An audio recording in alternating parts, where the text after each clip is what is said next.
In 1965, archaeologists in China discovered a perfectly preserved 2,400-year-old weapon.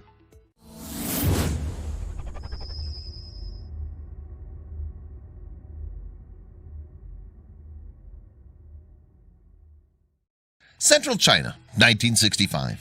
A team of archaeologists are exploring a network of subterranean tombs when they locate an ancient, waterlogged casket. Prizing it open, the experts find a human skeleton and a sealed wooden box. And within that box is a sword, a beautifully crafted instrument that no one has set eyes on for some 2,400 years.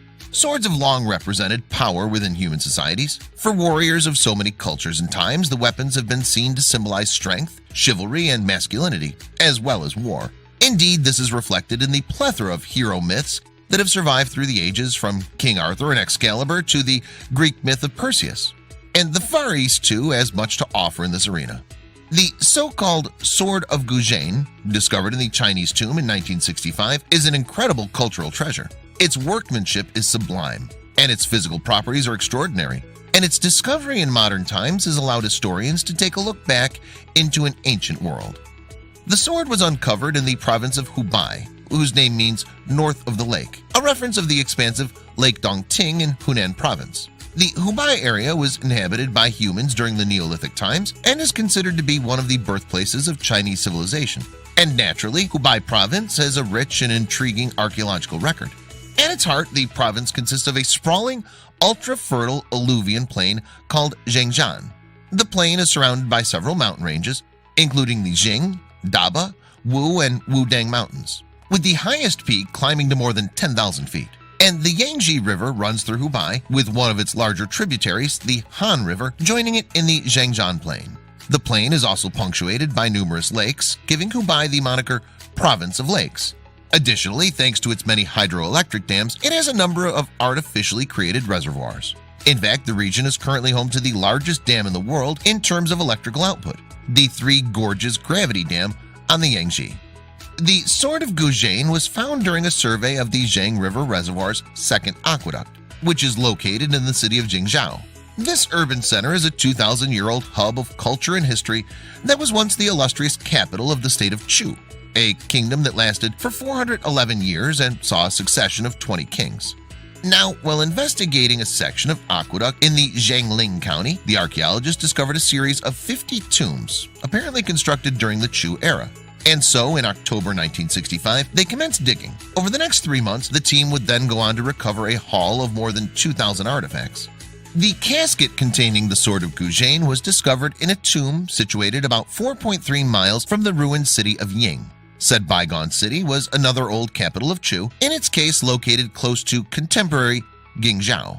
And the newly discovered sword attracted international media attention and was arguably the most important discovery of the entire dig. The sword, it transpired, was forged during the so-called Spring and Autumn period. This was a time in the history of China that lasted from 771 to 476 BC.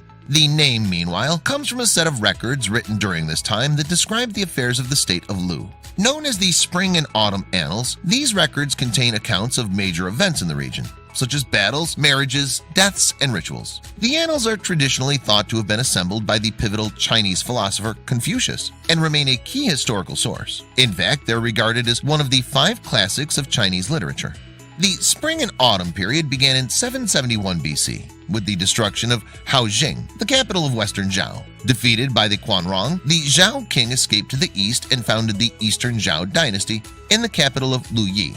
However, his power over the region was far from absolute. In order to hold his empire together, the Zhao king had relatives and loyal generals manage parcels of it as their own fiefdoms, which then gradually evolved into separate states. The 12 most powerful states were known as the 12 vassals, and representatives from the states met frequently to strategize and collaborate, particularly in matters of warfare. But as time went on, the kingdoms began to quarrel among themselves. Warfare in Hubei led to gradual establishment of numerous small states, transforming the map of the region. In fact, some 148 states were noted in the Spring and Autumn Annals, but this was reduced to just 20 by the end.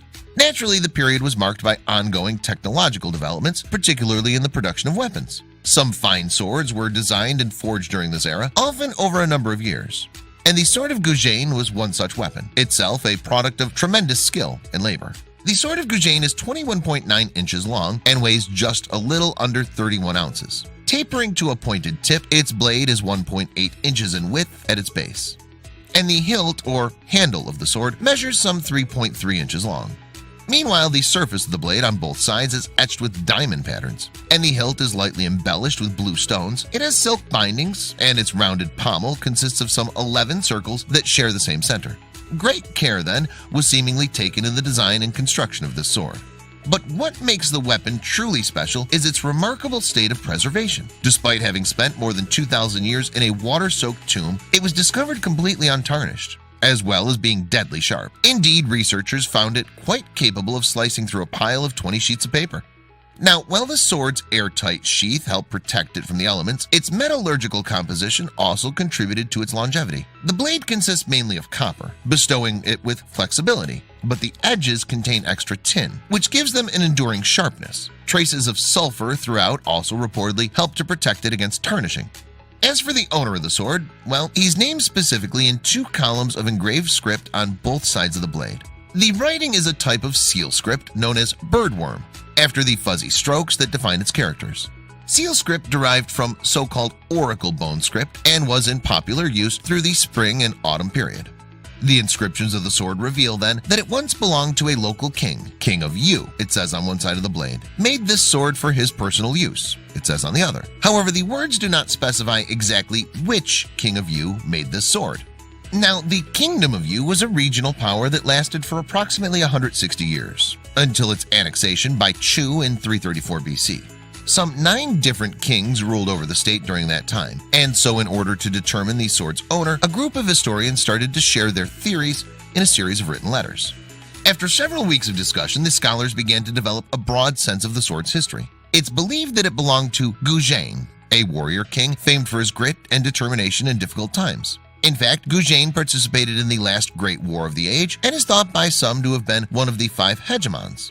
The 5 hegemons were essentially a succession of regional warlords who had the power to mobilize the considerable military resources of the Zhou Empire. In effect, they were responsible for maintaining peace and unity throughout the region, and they were tasked with defending it from outside aggression.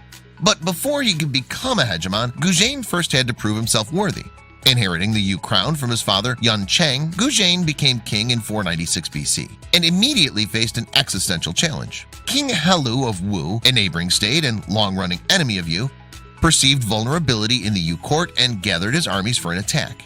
The feud between Yu and Wu was rooted in failed diplomatic strategy that ought to have tied the 2 kingdoms. The marriage of a Yu princess to a Wu prince. But the marriage failed, and when the princess fled to her home country, it caused enough bad blood to start a war. However, King Helu's opportunistic attack turned out to be a grave misstep. In the Battle of Zuili, he was roundly defeated by Yu and left with mortal injuries. Before dying, though, he instructed his son Fu Chai to take revenge for his defeat, thereby committing future generations to the cycle of war. "Never forget Yu," Helu apparently told him. 3 years later, Wu and Yu then faced off again. This time, however, it was Wu who emerged victorious, and he even took Guzheng prisoner. And yet Guzheng was not executed, nor even kept in a locked cell. Instead, he was forced to suffer the symbolic indignity of acting as Fu Chai's attendant.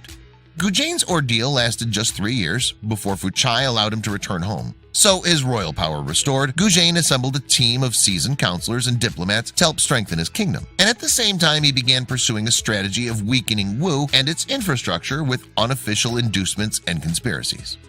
There is an old Chinese idiom that's said to partly refer to Guzheng's dogged persistence: sleeping on sticks and tasting gall. During his reign, Guzheng did not indulge himself in worldly extravagances.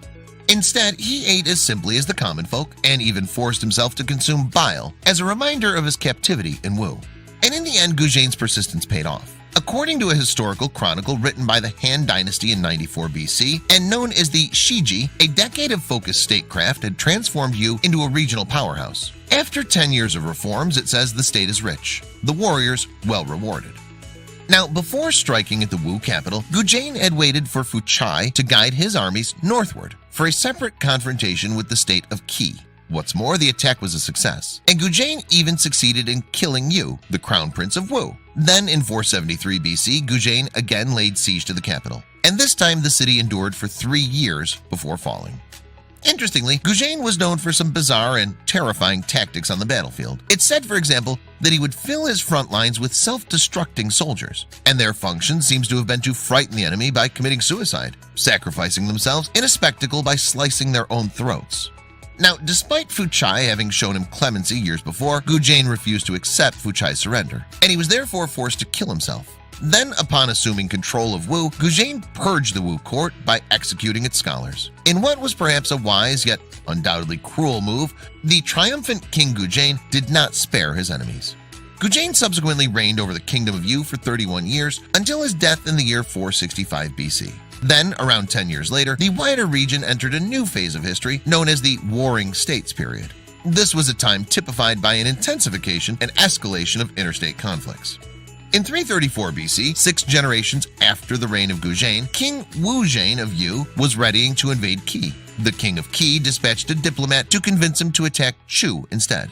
And yet the attack failed, Wujian was defeated, and the kingdom of Yu was subsequently conquered by Chu. The Warring States period actually continued until 221 BC. This was when the state of Qin conquered all 6 of its major enemies, and China was unified under Qin Shi Huang, the first emperor of Qin. And while the Qin dynasty was short-lived, lasting just 15 years, it did introduce a new form of Chinese imperialism that lasted until 1912. Today, the sword of Goujian is currently on display in Hubei Provincial Museum. In 1994, it had been lent to a museum in Singapore but was accidentally damaged. And since that incident, the sword has been added to a list of artifacts that are not allowed to be removed from China. Meanwhile, in 1983, archaeologists had discovered a remarkable companion piece while digging in Jiangling, a spear belonging to King Fuchai of Wu. Like the sword of Goujian, the spear of Fuchai is engraved with birdworm script. Belonging to King Fuchai of Wu, it says, made for his personal use, this spear. Hubei then has a particularly rich cultural and historical legacy. Priceless artifacts found there, such as the sword of Goujian, recall a distant past filled with kings and warriors. And who knows what other archaeological treasures may be waiting to be unearthed in this area in the future.